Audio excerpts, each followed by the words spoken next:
UP PGT प्रवक्ता चयन परीक्षा 2000 समाजशास्त्र। इसके पहले हम 1 से लेकर 30 प्रश्नों की चर्चा कर चुके हैं। इस श्रृंखला की अगली कड़ी में हम प्रश्न संख्या 31 पे चर्चा करते हैं। प्रश्न संख्या 31 प्रश्न है, निम्नलिखित में से कौन सा अनुलंबवत गतिशीलता का आधार नहीं है?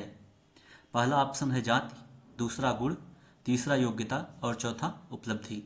जिसमें दोस्तों आपका पहला ऑप्शन इसमें सही है, जाति। व्याख्या देखें, जाति में ऊर्ध्वाधर गतिशीलता संभव नहीं है।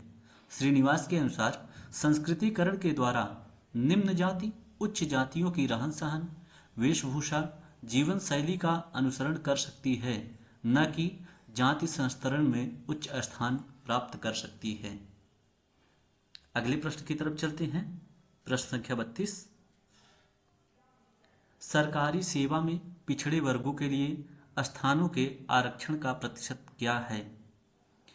पहला ऑप्शन है 21%, दूसरा ऑप्शन है 27%, तीसरा ऑप्शन है 22% और चौथा ऑप्शन है 29%। जिसमें दोस्तों आपका इसमें 27% सही है। व्याख्या, 5 नवंबर 1992 को सर्वोच्च न्यायालय ने सरकार के इस प्रस्ताव को स्वीकार किया। अगला प्रश्न देखिए, प्रश्न संख्या 33,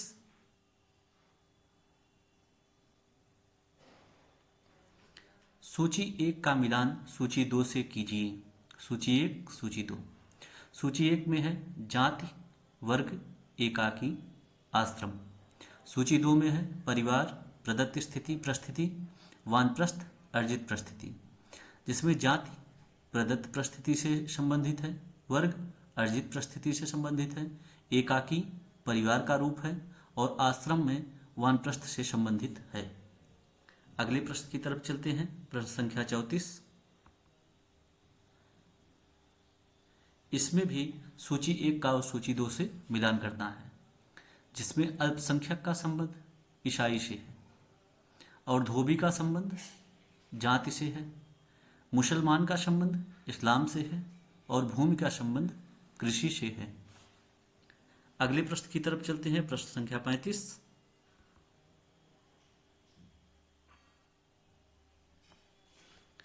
निम्नलिखित में से जो सामाजिक विघटन के लक्षण को व्यक्त नहीं करता है उसको चिन्हित कीजिए। इसमें पहला ऑप्शन आपका है प्रकारों का एक समूह से दूसरे समूह को हस्तांतरण।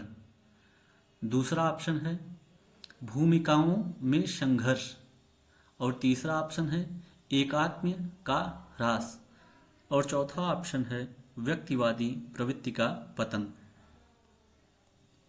अब इसमें दोस्तों देखते हैं कि इसमें सबसे पहली बात है, प्रश्न में दिया है कि विघटन के लक्षण को व्यक्त नहीं करता है, तो इसमें आपका ऑप्शन नंबर 3 सही होगा, एकात्म का ह्रास।